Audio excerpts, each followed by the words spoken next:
What's up, guys? Just an update on my last video where I was all excited on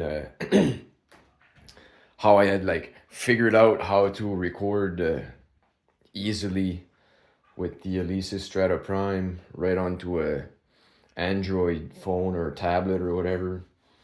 And there's actually an even easier way than what I had figured out there. At what I was doing before is that I was using something like this. It's two XLR adapters that are hooked into a 1/4 inch that adapt to a 1/4 inch cables that are stereo with one 1/4 inch out. And I was using a headphone extender, and I was running it to an iRig. And it was just an iRig USBs. You can find those basically anywhere on the internet. They're like $70. And I wasn't getting a really good sound out of it, and I couldn't figure out why.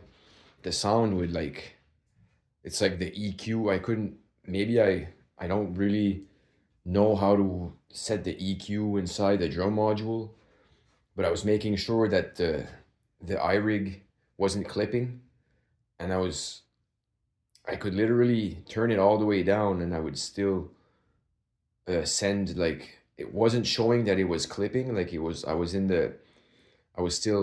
wasn't blinking red if I was playing too loud or whatever. And when I would listen back to the recording, it would go like,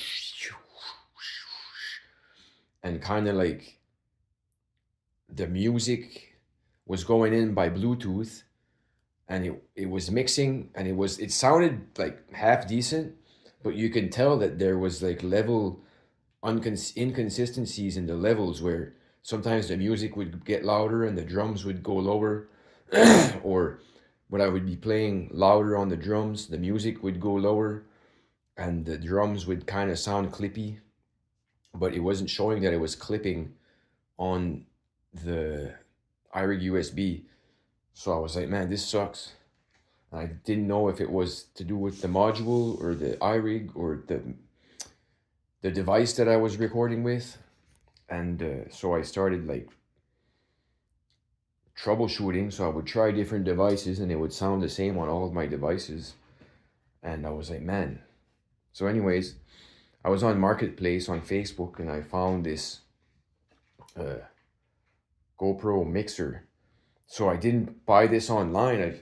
This is what the GoPro mixer looks like. It's made by Roland, and the guy has a music store out in the country, and he had a lot of stock of that he had left over that he was just trying to get rid of. So the price on it is $219, but he sold it to me it's brand new. He sold it to me for $150, and I was like, man, this is a crazy deal. So that's what the thing looks like.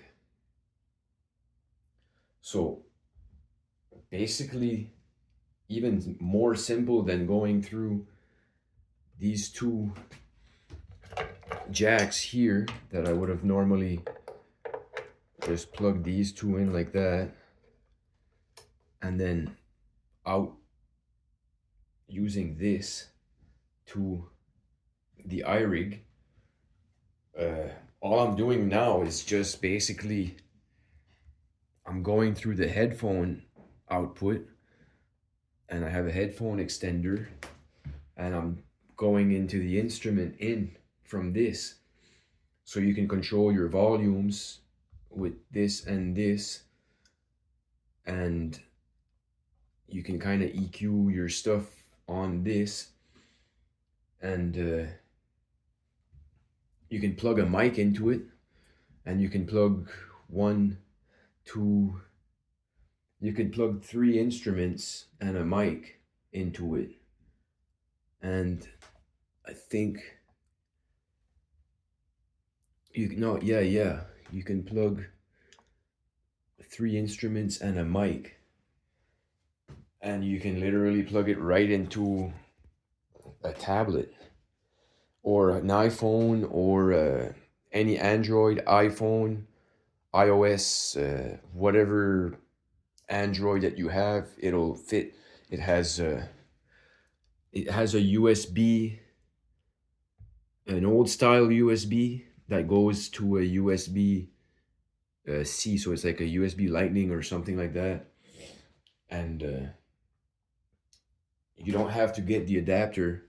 It goes. It automatically comes with everything that you need, and it also has a eighth of an inch jack to use on a really old phone, and it has the iPhone adapter, and it has the the Android adapter, so you can run it on pretty much anything.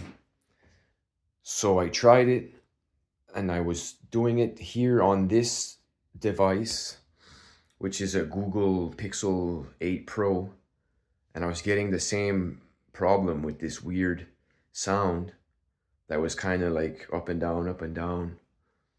And but when I plugged it in to a Samsung S8 tablet, which is a like a large, like a 10-inch tablet, sounded very good. So I played with the levels and I got that all figured out, and it sounded a lot better than what I was getting before. So I kind of stuck with that, and it's actually incredibly simple to use. You just use a 1/4 inch jack, and basically I have a headphone extender that's just it's just a 1/4 inch female that plugs into this 1/4 inch, and then 1/4 inch male that goes into the mixer, and then you basically plug your mixer to your phone, and some phones will go automatically to the mic. It will detect that you're putting in an outboard mic on it, and some you got to go into the settings and click uh, that you're using an outboard mic, like the Google phone. You have to go into settings and change it. But the Samsung phones, the Samsung tablet, detects it automatically and it makes the change on its own, which I find is better. But whatever, Google is Google. So yeah, that's the thing. So I had a request on my old video explaining how I was doing this, and they want me to put links in the description to where to buy these things. But it's super simple. I don't know if I need to put a link. I don't even know how to find a link. I don't have like an Amazon account or anything like that. I'm not a salesman for Amazon or anything. I'm just doing this out of my own will, and I don't have any sponsors or anything. But this is a great product. You can find that anywheres online. It's it's the Roland Go Mixer Pro X, and that's what it is, yeah. And the only thing that you need besides that is whatever drum kit that you have that's electric. This is the Alesis Strata Prime. This is what it looks like. You can find those anywhere online. And that's what the mixer looks like. And all you need is, if you want to plug a mic into it, you can actually, if you have a mic with a switch on and off, you can connect all of it into that and go into your tablet, and you can play and you can speak on the mic when you want and turn it on. You talk in the mic and it goes right into the mix, and you can just click it back off and you can play some music, and then you can speak in between songs or whatever, introduce yourself, introduce songs, or do whatever you can imagine, and post it on social media or whatever you want to do, and you're off to the races. So yeah, I'm gonna just leave it at that. So it's like super, super simple, even more simple than what I had done previously. So I hope this helps, and shalom.